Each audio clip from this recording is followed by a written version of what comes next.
just one big building, it's actually a huge property with golf courses, bungalows, little standalone houses, and different condominium type of things spread out all over the coastline over many, many acres. So this is just one type of room that you might run into on a hotel shoot. The tricky thing with this photograph is that we only had a couple hours to make the shot happen, and unfortunately, the light here has gone completely cloudy and flat. We also have to move quickly because we have a twilight shoot scheduled for tonight, so we can't spend too much time out here. We have neither the perfect light nor the time to make the perfect light. So there's really only two rooms to these bungalows. They're kind of simple. There's a bedroom and then a main common area, but the bedroom has this amazing patio that you can walk right out to the beach from. It has these amazing big sliding doors and glass windows.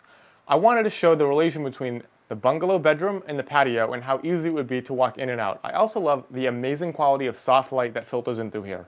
The only problem is, like I said, we have the completely gray, dull, overcast day, and I want to make this photo something special to set it apart from the rest of the hotel. Normally, when you're out here, the sun sets directly out this window over the water, so we're going to try to replicate that sunset. The composition of this shot was fairly straightforward. Because I knew I wanted to show the view, I wasn't going to shoot from the window facing this way. Not only would that not show the view, the light would be very flat. I didn't really want to shoot from my left because looking out the window that way, there's kind of a dated patio, and I want to keep this thing looking fresh and timeless. Another reason I didn't shoot from over here is because I don't think this room is about a television. I think this room is about this amazing bed and this amazing view. So I wanted to capture all of that rather than focus on TV when who's honestly going to come here to sit on the bed and watch TV? You're going to be outside on the beach or in the pool. In addition to that, I generally don't like to shoot directly over a bed. It tends to make them enormous and they're already huge enough as it is. I don't want to exaggerate that and make the bed take up a third, half, 3/4 of the frame by shooting right over it. So for all those reasons, I've settled on shooting from this corner. Conveniently, there is a walk-in closet here, so I can place the camera right in the corner, back it in a little bit, and get far from my subject so things don't get too distorted. I'm shooting with a Canon 24mm tilt shift and horizontally. One thing I do want to mention is that we will be doing a shift stitch panoramic shot for this bedroom. The ceiling is amazing, and shooting horizontal doesn't capture that, but just shooting vertically doesn't adequately capture the width. So we're going to do one shot low and horizontal, and we're going to shift the lens up, do another shot for the ceiling, and then combine them in Photoshop. The beauty of this tilt shift lens is that I can shift the composition up and not get any of that ship's prow distortion that you get when doing that with a conventional lens. So now that my composition is set, it's time to work through the staging. Just like the last rooms that I've mentioned, we need to keep it simple, but we've got to be perfect. I don't want to go so overboard and replace things that the hotel has already placed outside, but I do need to clean it up and make everything look as good as I possibly can. I didn't move too many things. I just scooted the bench forward to make it optically centered, even though it doesn't look centered in real life. The client requested that I put some flowers on the bed, as that's one of the things they do to differentiate this from their standard hotel rooms. It does add a bit of color and mood to the room. Just like the last two rooms that we shot, I had to make the pillows perfect. Rather than putting them vertically, I wanted to go for something different, so we put them horizontally. It's a bit of a more casual, relaxed mood. I think it worked really well with the flowers, and it's just a different look. Play around with it and go either way. Hotels generally do both. I had to move the runner on the bed again to optically center it. Even though it looks a little bit goofy in real life, it looks great to the camera.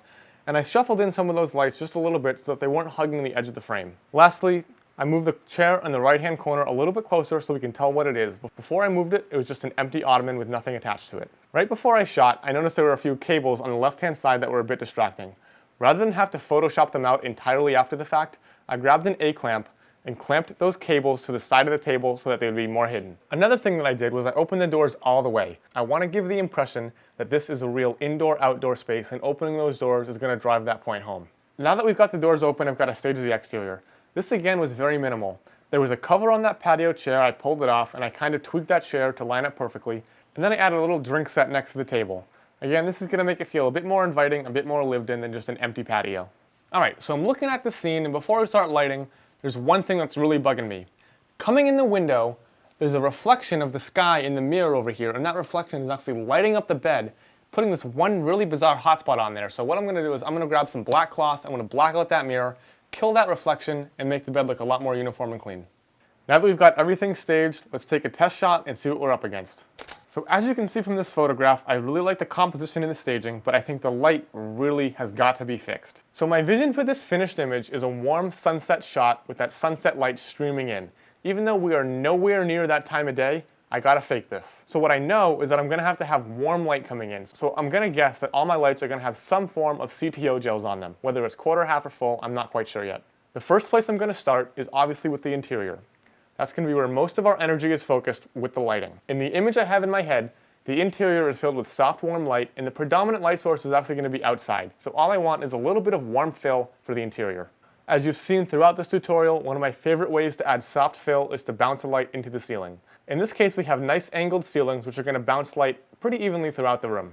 Another thing that's actually going to help us out is that this ceiling is a pretty warm brown. Now, usually I wouldn't want any kind of color cast when I'm bouncing light off a ceiling, but in this case, since I know I want to go for a warm final image, I'm okay with that ceiling being brown, and I'm not going to add any card or anything to clean up that color cast. Since I know that I'm going to want nice warm light coming in here, and for my test shot, the light coming in from outside is very cool and blue, I'm going to increase my shutter speed to kill that blue light, knock it down a few stops, and then add warm interior light with flashes to create that warm glowing effect. So I've knocked down my exposure, I've killed some of that ambient light. So the first light I'm going to set up is actually on this left-hand side.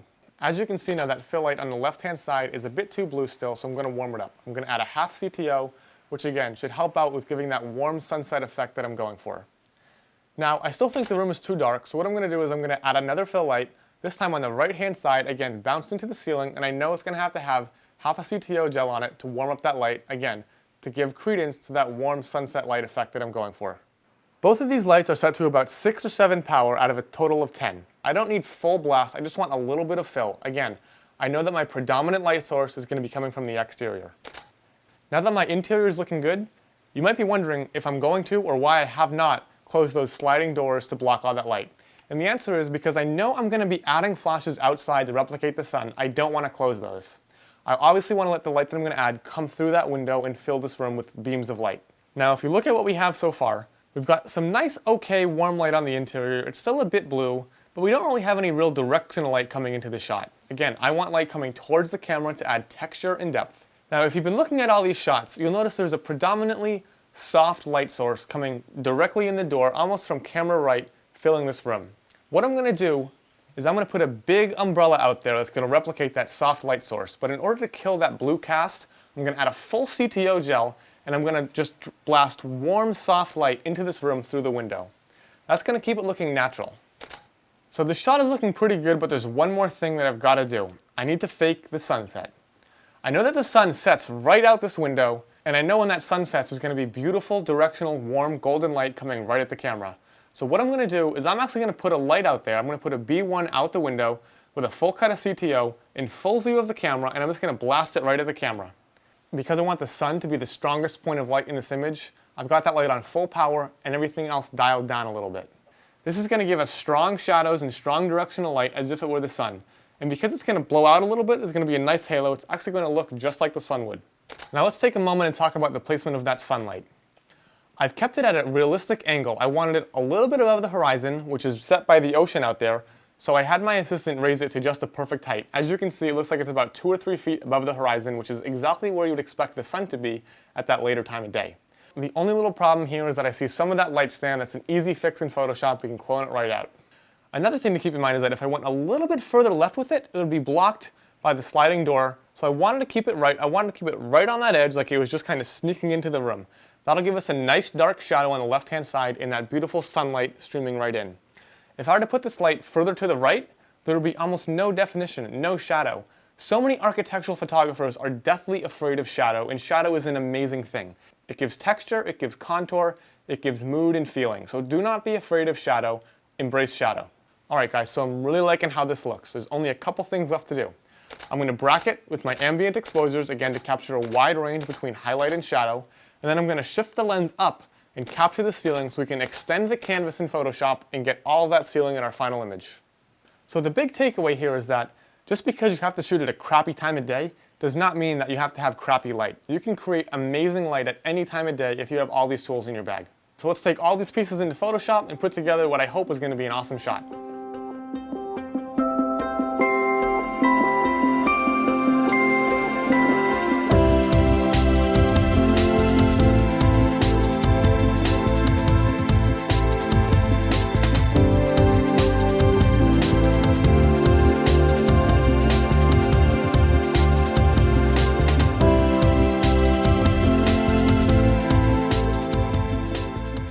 Throughout this tutorial, we've been creating some very highly produced, lit, light painted sort of Photoshop-y shots. They have a very nice, clean, polished look, but this time we're going to be doing something a little bit different. As you just saw on location, this is a shot where we're actually trying to reproduce natural light at a different time of day. And this is something that a lot of hotels do like as well, so it's good to be able to have both tricks in your bag to create a sort of polished, flashy shot or a very clean, natural, sunlit, kind of ambient feeling shot. So again, what we're doing here is we are trying to recreate the sun setting, that kind of mood and feel during, this is like 2 p.m. with a solid overcast cover. So this is going to be a really cool shot. It's a fun way to kind of change the mood and the feel of a room. You know, something I'm very much in love with is controlling that mood throughout our spaces. So what we're going to do, this is going to be a really simple edit here in Lightroom. I've already done the culling. The culling is very basic and very simple. I've taken one flash frame, one ambient frame, and I've done the same for the ceiling. So one flash ceiling and one ambient ceiling. So we've got 4 shots total, and I've thrown in the sky. Of course, we're going to replace the sky. That's like my thing, so we're not going to forget that either. So there's one thing I want to mention before we start editing, and that is that we had one frame that we didn't video, and that is actually just me taking a picture using a black card. As you can see here, this base layer, you got this big purple bit of flare that kind of comes in and kills the contrast on the right side of the picture. So I held up a black card that is just this right here. And you've seen me use this before in this tutorial, so that should not come as a surprise. But the idea here was to block that flare and get a much cleaner, more contrasty ceiling on the right-hand side of the image. Before we go into Photoshop, I've just done a quick shadow highlight adjustment. You can see on this raw file, it's a little bit dark in the shadows, a little bit bright in the highlights, so I'm just going to tame that just a bit, not so much that it looks fake. I'm going to take that and apply it to all of these shots. And before I jump into Photoshop, I do just want to take a minute to explain I am applying the same adjustments to those tilt-shifted images as well. Now on location, you'll remember I took a shot straight ahead, and then I shifted the lens up because I want that to match when I composite it together. I'm going to apply the same settings across all images, both not shifted and shifted, to get that ceiling. All right, so in Photoshop, we're going to go to File, Scripts, Load Files into Stack, navigate to this lesson folder, and go ahead and open up those 5 files. And once that's all loaded up, you'll see we have our sky, our ceiling with flash, and our ambient ceiling that we blocked with our card. And then we have the ambient unshifted and the flashed unshifted layer. And I absolutely love the color in here, the directional light, but there's a couple areas that feel a little bit flashy, a little bit flat, maybe too dark for me. And if I turn on this ambient layer, there's a lot that I do like about this shot here without any flash. You get that amazing, a bit stronger directional light and some soft light that kind of trickles throughout the entire frame. So I'm going to bring some of that in to bring a little more texture out. But for the most part, I do really like our flash frame. So let's go ahead, turn on our ambient layer here. I'm going to Alt-click to add a layer mask filled with black. And I'm going to try to just paint in some of this ambient layer with my brush at maybe 30% opacity and my foreground color at white. And as you can see, we start to get some of that natural sort of texture back. I don't want to undo all of our directional light, but I do like some of that softness kind of coming in under the bed on the ottoman here. And one thing that happens is we kind of get that like color temperature mismatch. So let's try setting this blend mode to luminosity. Much better. And now you can see I have that ambient light coming through, but I'm not getting the mismatched colors from the daylight mixing with the tungsten from our gelled lights. And I'm just going to brush in a little bit of this daylight ambient where I feel it is appropriate, just to add some more life to this photo. Maybe a little bit on top of that ottoman there.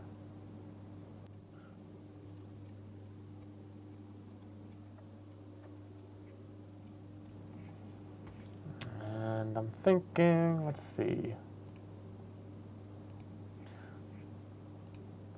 Over here with this light might help to give that a little more of a natural glow. And down there. All right, so there is our ambient and flash mix. Just added some of that ambient light to add a little more natural feel to that base layer. Now, the next step here is to take care of our ceiling. So obviously, I'm going to have to extend the canvas. So I'm going to go to Image, Canvas Size, and I want to add to the top of the image. So I'll click this arrow here. That's going to point up to that new blank space at the top. And for the height, I'm just going to go, I don't know, 6,000. Yours might be set to inches or millimeters or some other unit. Just, you can kind of eyeball it. I'm going for like roughly a square image here. Click OK, and that's going to give us all this extra canvas up top. So now in order to line these two images up, how are we going to do it? Well, it's very simple. What I like to do is I like to drag, turn on one of these layers, and make sure both of them are selected, but only turn on one. That way when you drag, you'll move both of them together. And using your Move tool, you can shift click and drag straight up. And for now, just eyeball it. Don't get too obsessed with making it perfect. And once you get it like somewhere in the right area, you can go ahead and change the blend mode to difference. And what that's going to do is it's going to show you where you're aligned and where you're not aligned. And the way that works is when these layers are perfectly aligned, Photoshop will actually black out all those little lines. See how the further apart these layers get, the crazier those colors become? When things are perfectly lined up, you'll see it. It's like the whole image goes black. And it doesn't look like there's any crazy miscoloring between the two layers. So again, find some edges and line your layers up until you get a nice, it's like a puzzle piece locking together until everything is black. Maybe a little bit over there. All right, excellent. So that's looking really good. I can go ahead and set this blend mode back to normal. And what I'm going to do now is I'm going to group these two together, and I'm going to name this ceiling. Shift it up.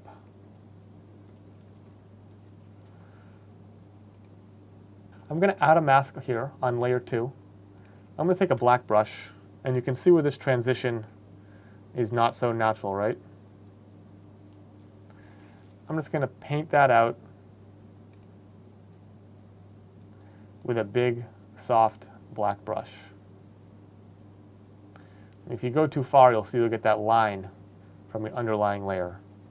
So it might help to make your brush a little smaller. Come in.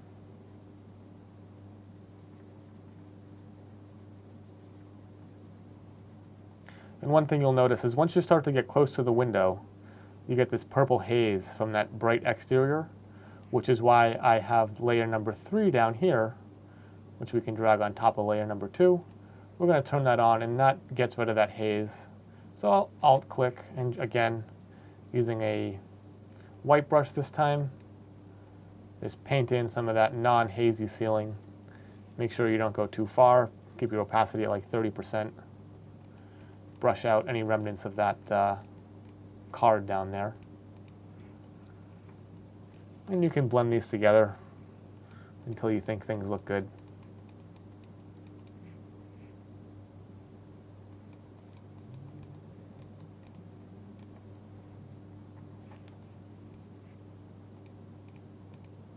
You can see that haze, that whole purple area just boop, goes away. So after that's been blended together until you're happy with it, the next thing we've got to take care of is our exterior. Now, I'd like to sort of make this look like the sun is setting right there. I'm obviously going to have to clone out that light stand at some point, but let's go ahead and we're going to drop a little sky in there to sell this a bit better. Here's what we're going to do. We're going to go to our channels panel, and you may have seen me make a couple masks out of our channels panel before.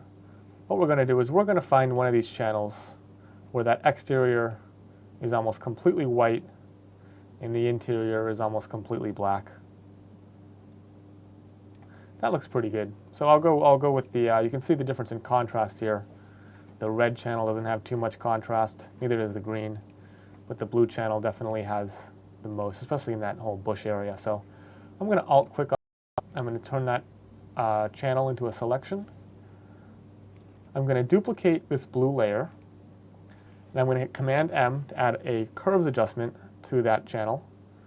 And I'm just going to bring this down so that that mask is a bit more defined between black and white.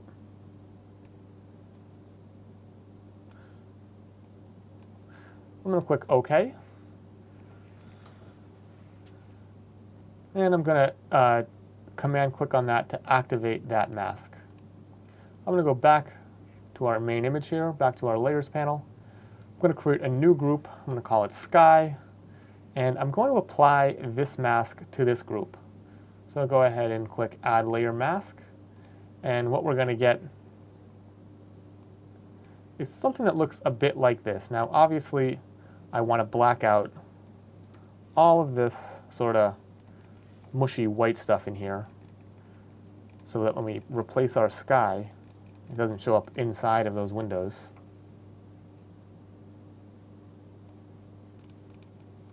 You can use a big brush to kind of feather that away down there.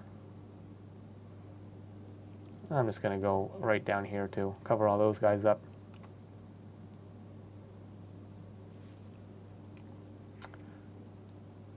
Alright, so we have our mask for the window. We can alt-click that again to go back to our normal picture, and I'm going to make sure my sky layer is in that group, and I'm going to go ahead and turn on that sky layer. Now obviously at first glance this looks totally fake and not realistic, so what we've got to do is resize our sky so that our suns align. I'm going to disable this mask, and I'm just going to grab the sky and hit Command T and kind of line it up with our sun so that the sun in my fake sky matches up with the sun in my actual picture here. Once I do that, I can re-enable the mask, and things are starting to look a little bit better.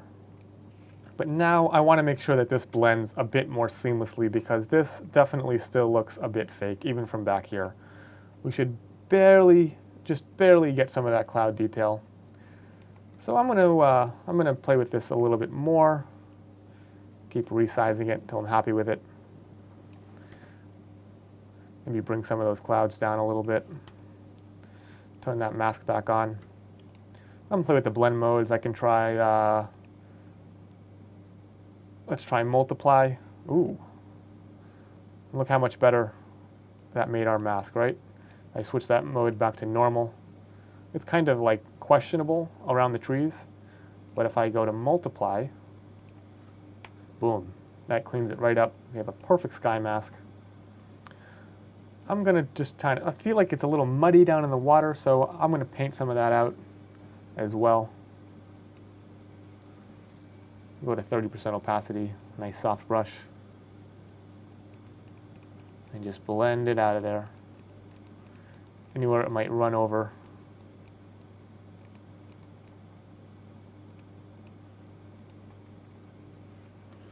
Maybe take some of that blue out. And right here, that's a little funky looking, isn't it? Make sure that's nice and white around the sun. Perfect. All right, it's looking better, but I don't think that it's perfect yet. So what I'm going to do is I'm going to change the color of that sky. I want to make it a little more red. I want it to kind of match that golden daylight feeling. It feels a little cool to me right now. Actually, the whole exterior feels a little cool to me. So what I'm going to do is I'm going to make a new group, and I'm going to name it Exterior Coloring, and I'm just going to make a really quick selection. Or you know what I can do?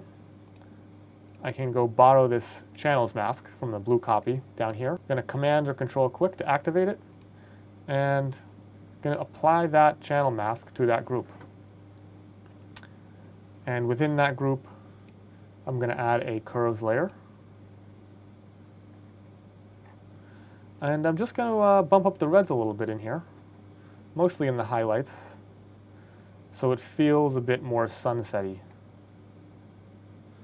You can pull down the blues as well. Again, I'm trying to downplay the fact that this was shot at 2 in the afternoon. I want to nix that blue light and add some of that warm golden red sunlight. Something like that, maybe like 80% opacity or something might be realistic. Let's tweak that a little more. Looks like we need some red in the shadows.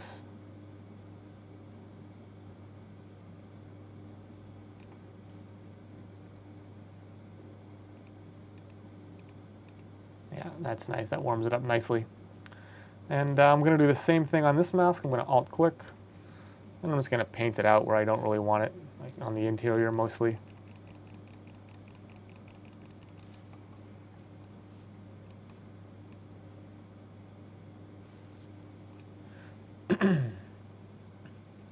All right, that's looking really nice. So let's see, we've got our sky out there. We've added some red, made it feel like a warmish afternoon. Do think it's worth kind of emphasizing this light streaming in. So what we're gonna do next, I'm gonna just take my lasso. I'm gonna be quick with this one. I'm gonna sort of gently trace that beam of sunlight coming in. Gonna add a new curves layer. Make sure it's on top of everything. And we're just gonna bump the exposure a little bit on that sunbeam so it feels really bright. And I'm just gonna make this brush nice and soft, and I'm just gonna sort of paint out that hard line on the edge.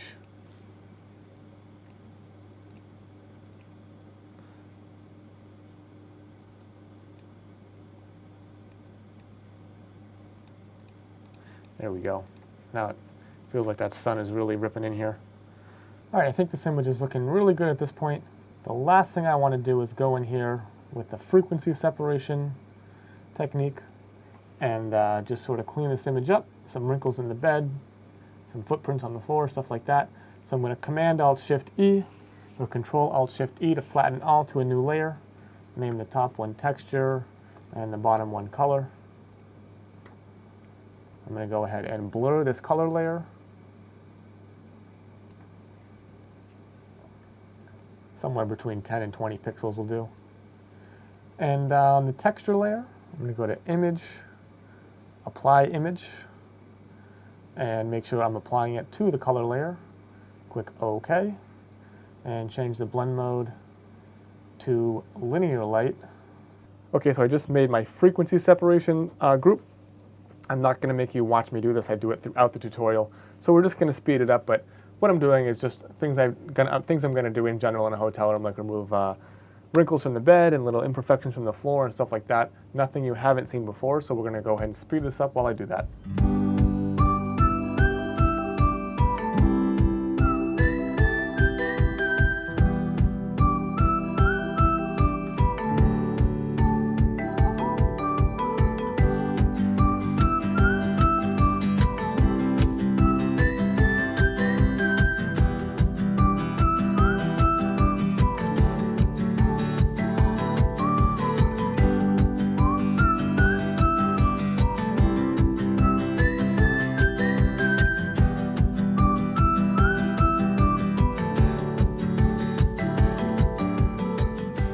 All right, so there's our final touch-ups. I think everything's good to go now. So I'm going to Command-Alt-Shift-E to flatten all to a new layer. And I'm just going to chop off, using the crop tool, that excess top area there. Go ahead and hit Enter. And the last thing on my final touch-ups layer here is going to be to get rid of this light stand on the tree. And the way I'm going to do that is I'm just going to actually use the pen tool. And I'm just going to like draw a tree down here, make it look somewhat natural.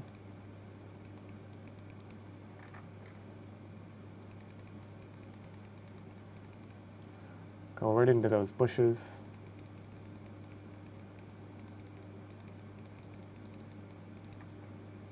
And out and around.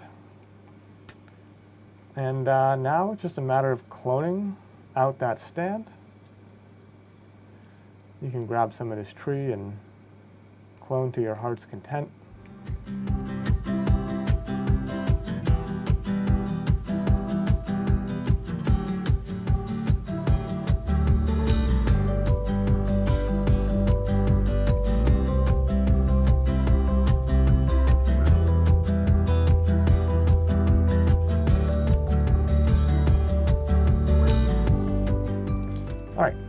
tree is fixed and our light stand is gone. We have a nice, beautiful sunset image here. And the last thing before I finish this is there's like some weird frequency separation blurriness around the edges. So if you make a mask on your frequency separation layer, you can just easily brush that out. And what that's from is when you blur that color layer and you're using a tilt shift lens. Things don't tend to line up exactly perfectly, so you do get some bleed around the edges. But only really happens with the tilt shift stitch composites.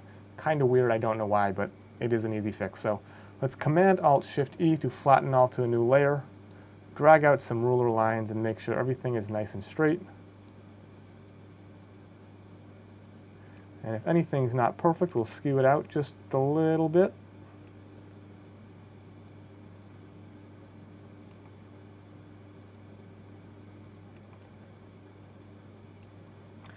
Hit Enter to commit our changes. And I'm going to go ahead and save this. And that is our final image. So all things considered, a relatively simple shot as far as post is concerned. Of course, on location, we did have to get out a lot of lighting to kind of recreate that sunset golden hour feel. Again, we made that out of absolutely nothing. We had complete flat overcast at like 2 p.m. And I'm really, really happy with the result we got. So now that that's all wrapped up and you've learned some natural light images, let's go back on location and get on to our next shot.